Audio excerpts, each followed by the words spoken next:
slave.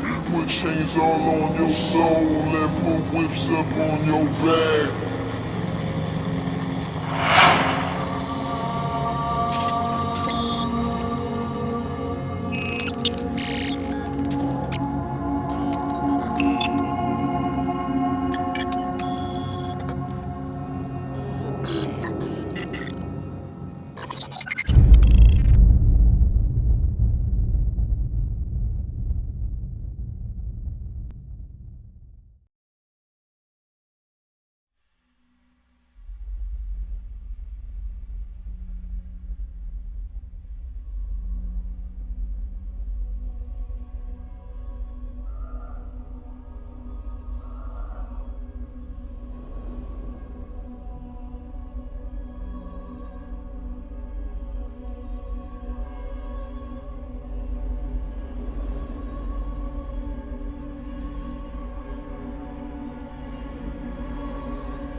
Scripted since the beginning of time.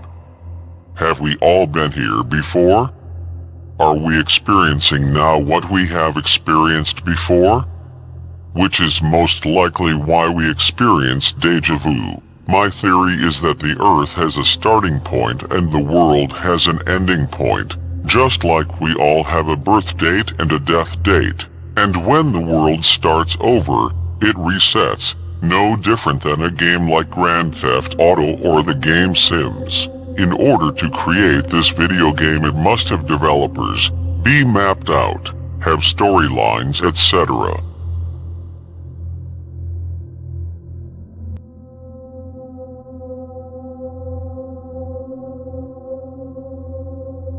The movie, The Matrix, is the perfect comparison to life. The system is encoded with numbers.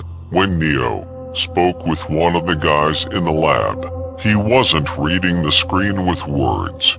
He could read everything in numbers.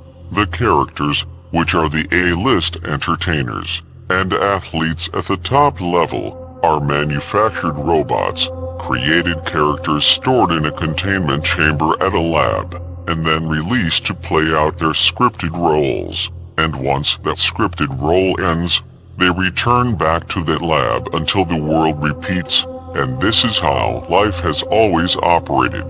But let's travel back in time.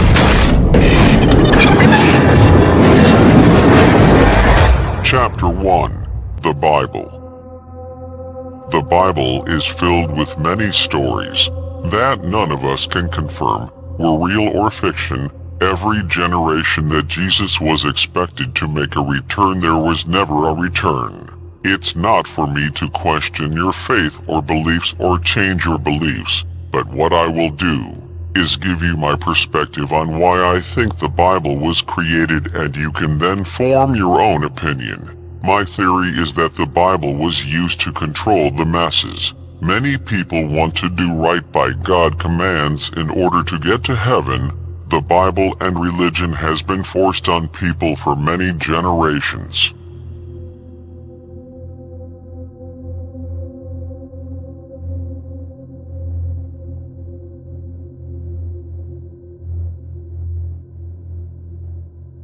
Just like Satanism is now being forced on the masses. My theory is that the Bible is just another way of having laws that people will abide by to create balance, which is why I believe that they ask you before you take the stand, for you to put your hand on the Bible in the court of law, so it subconsciously make people not want to feel dishonest in the eyes of God, and lie because it will make them feel as though God will punish them for lying. But now that Satanism is on the horizon, the mindset of pushing the Bible on the masses is now being reversed by the higher-ups.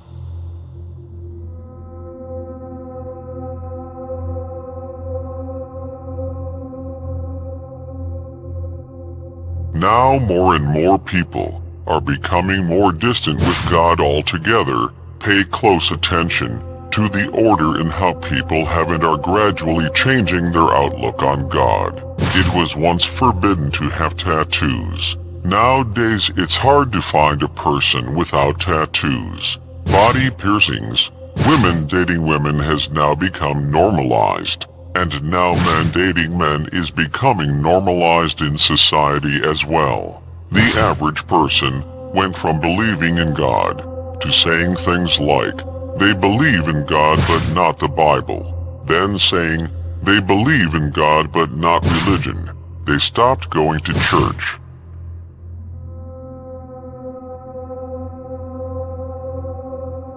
Now more and more people are slowly changing their stance on God altogether. Now, more people are starting to say that they don't believe in God but they are spiritual, while lighting sage. All of this was done by the higher-ups to lead the masses into Satanism and to indulge in witchcraft. So the big thing is, is it okay for me to burn sage? People have different arguments about can I burn it, and things like that. Leviticus 10:1-3.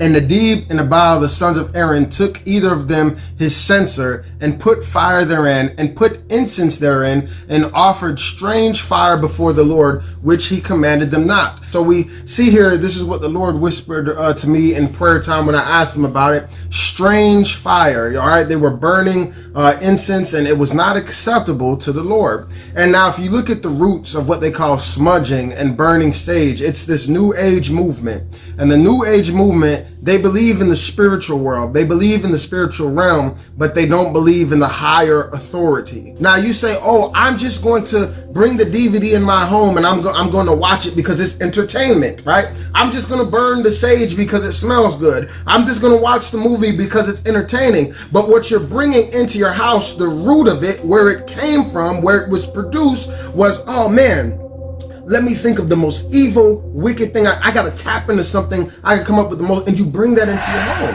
This was done strategically so that the masses would abandon God and religion altogether. Satanism will also be used as a way to control the masses as well. The more evil, the more freedom for anarchy. The more anarchy, it leads to more hate.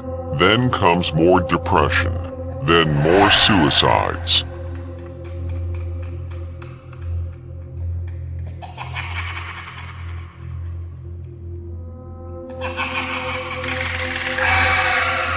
And this is why I believe that the Bible was man-made, written based on stories that happened then that are very identical to the events that take place today, which makes the Bible seem like it's filled with prophecies. The beginning and the end of the world was written and scripted.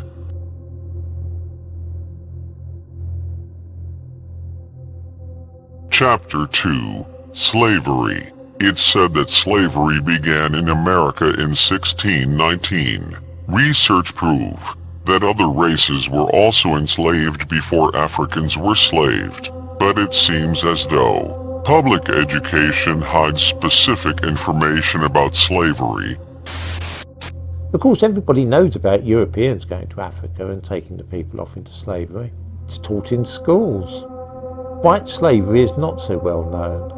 Current estimates suggest that the number of Europeans captured and taken to Africa numbered in the millions. To keep the slave population stable, around 1/4 had to be replaced each year, which for the period from 1580 to 1680 meant around 8,500 new slaves each year, a total of 850,000 in the course of the century.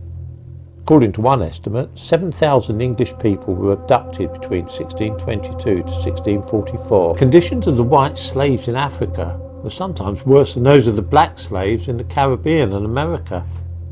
Some were routinely castrated to create eunuchs to guard harems. Others were kept as galley slaves, not setting foot ashore for years on end. The ill treatment of these slaves in Africa was a matter of great concern in Europe. I think it fair to say that not one person in 1,000 is aware of the fact that African slavers were raiding England for years, at least half a century before the English became involved in raiding Africa for their own slaves. This has been described as cultural amnesia.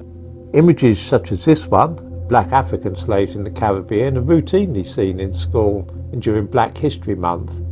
Images such as this, though, showing white slaves in Africa, are all but unknown. Slavery was endorsed by the Bible and Quran, practiced all over the world from ancient times in every continent. It has literally now become a matter, though, of black and white, for all forms of slavery have been forgotten, save that which involves white people enslaving black people. We have over the last few decades in this country been indoctrinated to see slavery as a wicked activity practiced by European colonialists, chiefly against the inhabitants of Africa. This false impression is taught in schools, and we are given annual top-ups every October during Black History Month.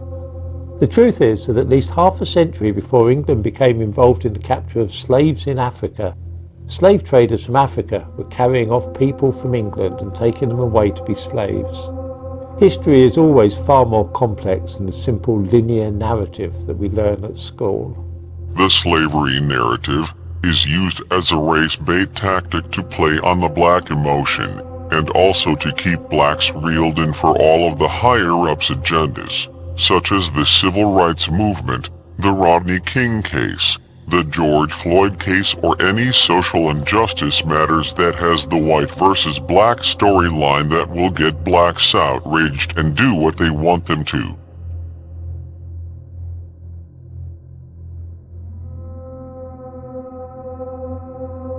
Slavery was scripted and time-stamped to start in 1619 and scripted to end in 1865. Harriet Tubman is honored and worldly recognized as some superhero for freeing thousands of slaves, but it's also said that Harriet Tubman worked as a spy. Harriet Tubman, former slave and leader in the Underground Railroad, was also a Union spy, and the first woman in U.S. history to lead a military expedition. Harriet Tubman rescued slaves throughout the 1850s, and when the Civil War started, she offered her services to the Union war effort. In 1863, she was assigned to Colonel James Montgomery to work for the Union Army as a nurse, cook, and spy. Tubman disguised herself as an aging woman and moved behind Confederate lines unnoticed, gathering information from a network of informants. Slaves traded information in exchange for a chance of freedom, and sometimes cash. The covert operation was approved by President Abraham Lincoln and run by Secretary of State William Seward. But the question is, was she a plant and really worked as a spy all along? Her story is very parallel to the story of the spook that sat by the door. My theory is that Harriet Tubman was a character planted in with slaves to play out her scripted role, to assure that slavery ended in the timely fashion of the simulation.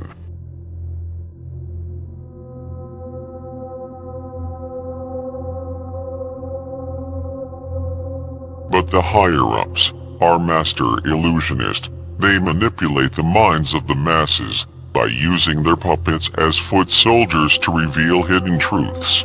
Since the masses have been indoctrinated and brainwashed by the written history that they've scripted, they send out their puppets, who they label as crazy and polarizing, as a way of exposing the truth. But since the masses have a level of hate for the character and are biased, in addition to being dumbed down and divided, they can't see through the smoking mirrors. Kanye West is one of the occult's biggest pawns, hence the name Kanye.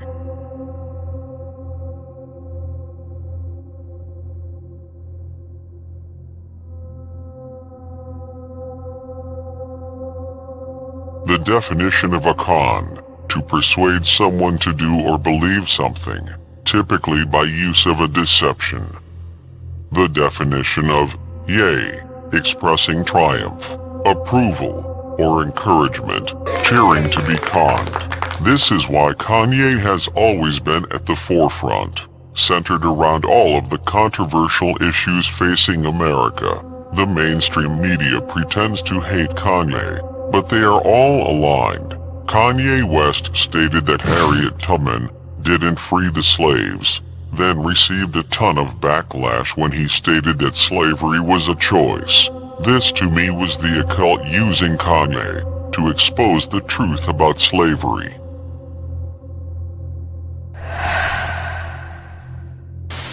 Because I don't watch TMZ. What up? You know what I'm saying? And I saw Van Lathan and I said, and the first time that you and me had a conversation, I said this to you. I said, what you said, I said, how did you know what Kanye West was gonna say? Because the response that you said to him, it felt scripted. And I'm saying that as a compliment. Joe said that. Shout out to Joe Budden. Joe was like, there's no way you came up with There's that no shit way you right came there. up with that shit on the spot, my nigga. And so I'm sitting down and I'm watching the interview. I'm watching the interview that that my man Charlemagne did with Kanye. I'm watching it, and Kanye walks in, says hello to everybody, all of this stuff. Cameras come on. He's in his zone. He's doing a stream of consciousness rant. If you notice, if you watch the clip, Kanye's doing this whole thing. I don't say a word. He says that slavery was a choice thing. I don't say anything. He asked if you think that I'm speaking for you. Yeah, I've watched the clip several times. He asked. And so when he asked, I'm like, fuck this. Nah, my brother. It don't feel like that at all. And that's not how it feels. It feels like you're not thinking. It feels like somebody's thinking for you. It feels like you've been co-opted. All of those things, the reason why they felt scripted is because they're coming directly out of my soul. It was genuine. And when I started talking, there was one moment where I was like, oh shit, this motherfucker's listening. Chapter 3. Money. Money is also used as a tool to control the population.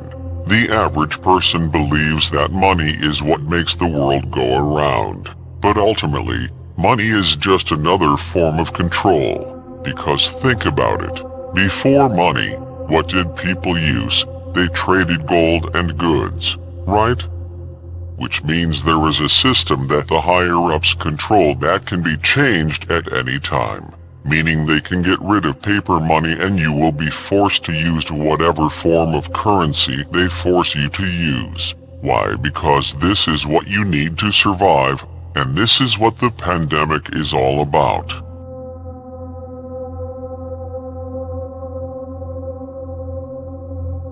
Chapter 4. Media. Mainstream media news, social media platforms, politics, sports, entertainment, etc. is all 100% controlled by the higher-ups. The outrage, the backlash, tragedies, triumph stories, love stories, the heartbreaks are all staged by the higher-ups that dictate public opinion. The occult pays their very popular social media influencers who are aligned to whatever political party or one of their sworn-in puppets to push whatever propaganda necessary to shift culture. High TV ratings or low TV ratings are all just for show. The numbers/statistics are all rigged.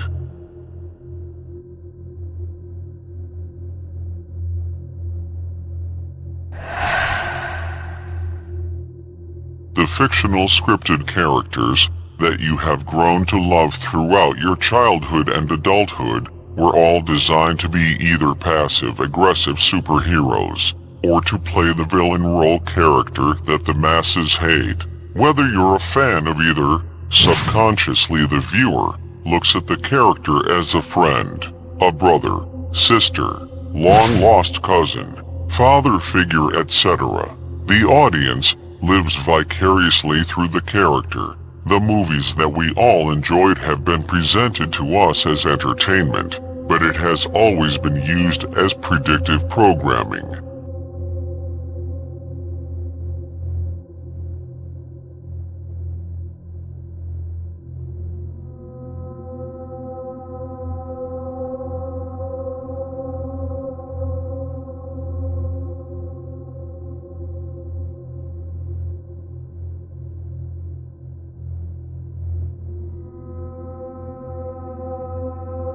Take the 35th President of the United States, John F. Kennedy. Assassination, for example.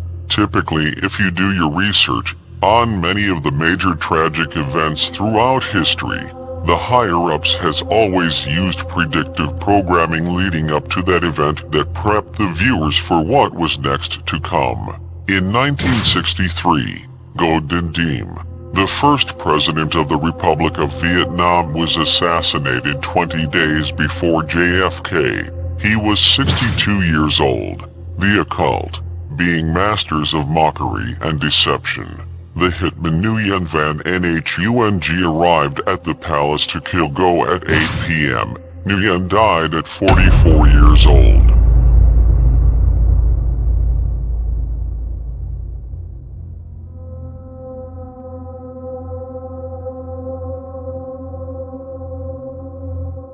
The rapper 50 Cent, another fictional character by the higher-ups. Real name is Curtis Jackson. Ironically, there was a Marvel character named Curtis Jackson who was known for being a power broker, who I believe part of the 50 Cent character was modeled around. 50 Cent had an album titled The Massacre that was released in 2005, 7 being the hidden code number. The album's scripted sales were 1.15 million copies sold in its first week. The original title for the album was revealed as the St. Valentine's Day Massacre, named after a massacre in 1929 where 7 people were killed.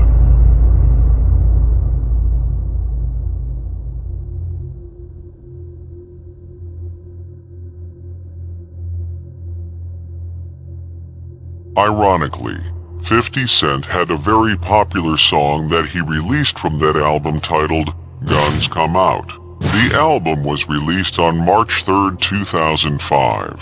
There were 4 killers in the St. Valentine's Day Massacre in February. Of that year, a movie titled The Massacre was released where the plot of the movie was about the killers of 2 characters named Sabra and Shatilia, where the mass murders killed between 1,000 to 3,000 people. 18 days after 50 Cent would release his Massacre album, came a tragic event, the Red Lake Massacre, a school shooting where 7 people died. The killer was 16 years old.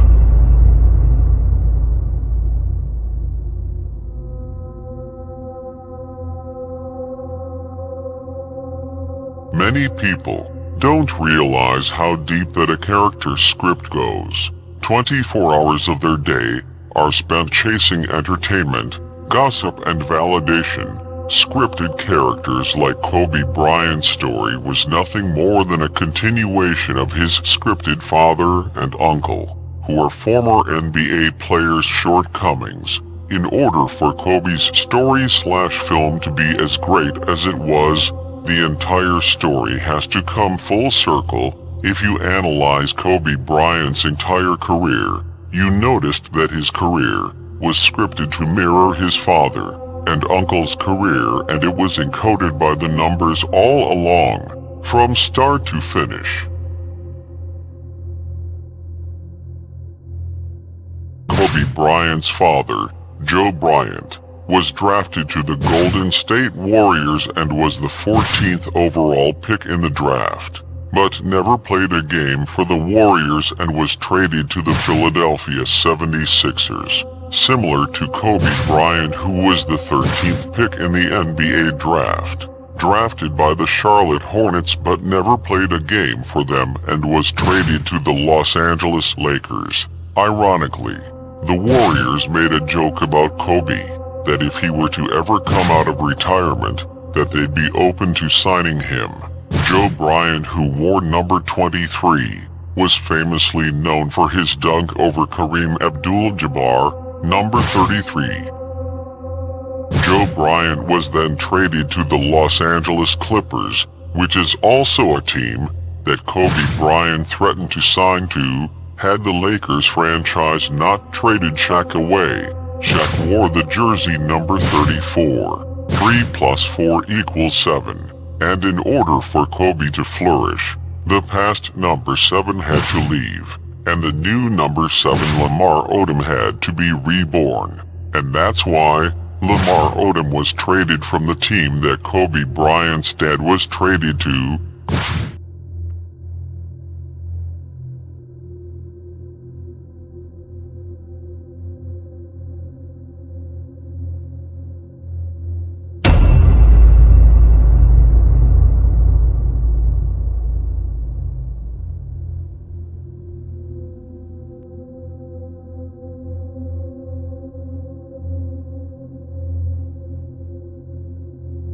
Kobe Bryant also went on record and stated that he wanted to play for the Chicago Bulls, and it's also said that the Bulls had a legit chance at signing Kobe. The average person or fan believes that Kobe only wanted to join the Bulls to surpass the player he once admired in Michael Jordan, but what people don't know is that Kobe Bryant's uncle on his mother's side, Chubby Cox III, was drafted in the 8th round, 159th overall by the Chicago Bulls in 1978, the year that Kobe was born, but would never play a game or suit up for the Bulls. Kobe Bryant also went on record and stated that he wanted to join Michael Jordan on the Washington Wizards. Again, to the average fan, they believe that Kobe simply wanted to join Michael Jordan to pick his brain. But Kobe Bryant's uncle Chubby Cox didn't make an NBA roster until he joined the Washington Bullets in '83, where he scored a total of 29 points and played on 7 games, which was the year before MJ was drafted. 1983 was the last year that both Kobe father and uncle would retire from the NBA, which so happened to make 33 years from the time Kobe retired in 2016.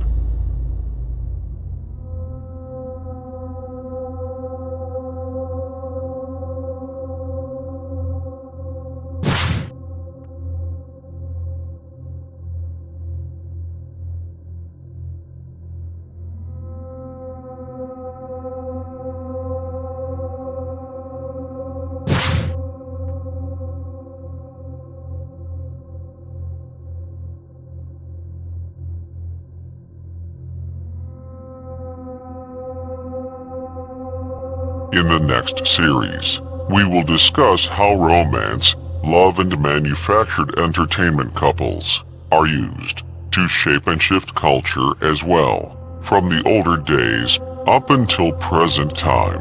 But in a nutshell, all of the divorces and couples that you see breaking up are all being done by design to divide the sexes. The sheep worship and want to be like these celebrities. They call it relationship goals. If there is no couples to model after, then a trend starts where you will see less and less love relationships, which means more single people, more self-gratification, less reproduction. As a result of the pandemic, experts blame the birth rate drops on several factors: fear of bringing a child into the pandemic, a poor economy, job losses, and the simple fact that social distancing has prevented people from meeting and potentially having children together. The Harvey Weinstein, Bill Cosby, and R.Kelly cases were all used as a tools and agenda to open the door for the Me Too movement, to paint men as being monsters and evil predators that women should avoid.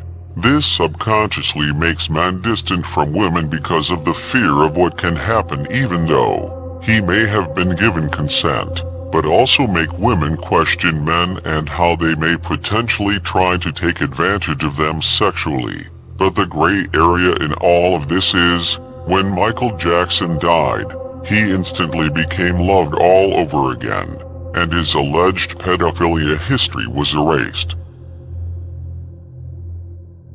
No different than Kobe Bryant and Tupac. Their alleged rape cases were erased in the eyes of the public when they died. So what does all of this means? It shows that no matter whether the higher-ups characters play the hero role or the villain role, they are still loved and worshipped by the very same media that destroyed their image, which proves that they are all on the same side. R.Kelly case was to normalize pedophilia, knowing that you have a special place in your heart for R.Kelly, cause you grew up listening to his music, which sets the stage to make him a hero. So, how is pedophilia being normalized?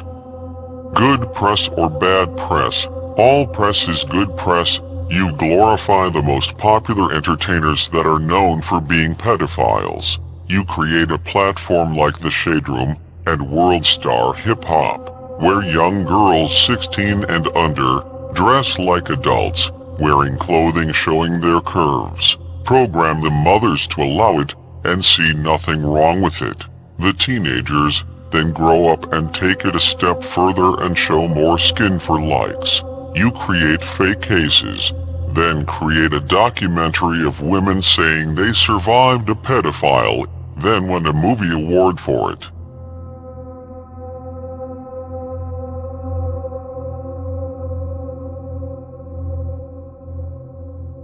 The mainstream media is the main source of information for the masses.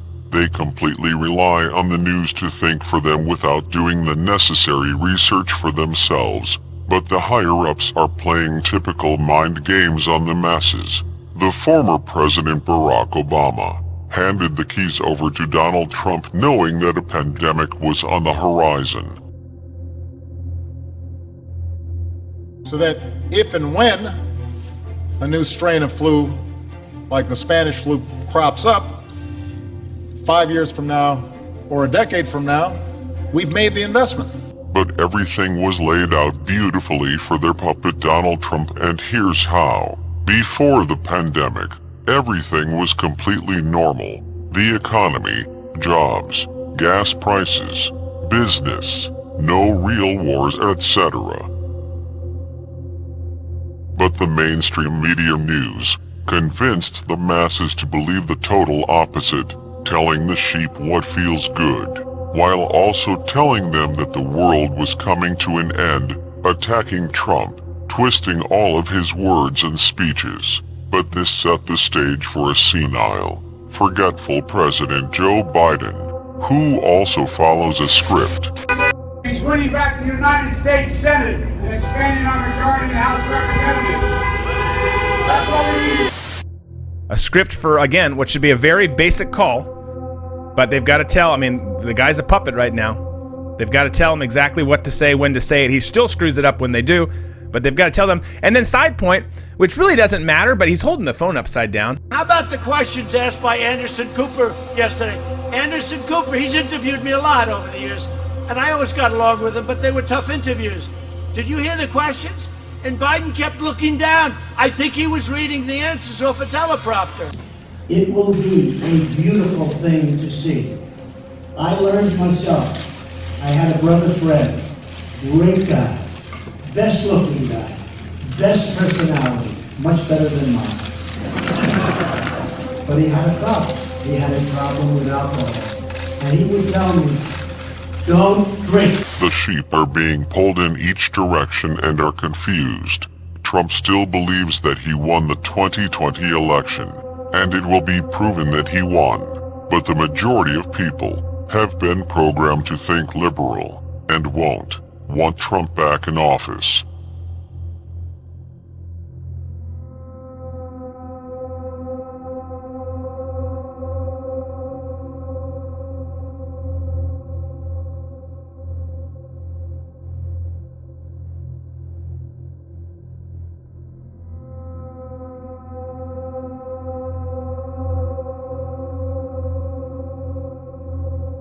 Chapter 5. Technology.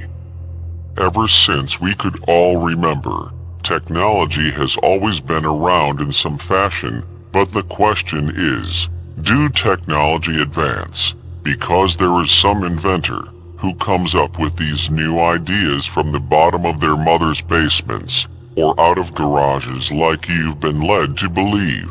Or was this technology already built and created since the beginning of time for the future, and is scripted to be released at a certain time, but shown in all of your favorite movies as predictive programming? I guess we all know the answer to that question. It's so funny, so I saw a post someone said, they said, every conspiracy theorist needs to be owed an apology. Because everything they call the conspiracy, and then it comes up, that's conspiracy. Then it comes out. Like you can't wipe the data anymore. You just look it up. This person saying this, and then it happened. They call that person crazy. Then it's quicker now. 3 weeks later, it's there. I had somebody saying I saw a video of someone saying they're gonna shut down the schools, they're gonna do this, they're gonna do that, and everyone's like, hey, this guy's nuts, right? You should put the video together in 1995 and 8, 10, all the 2001, 2, 3. Put a nice video together of conspiracy theories and look at all the stuff that they said and now it's happening. And everyone then called them crazy. They need apologies.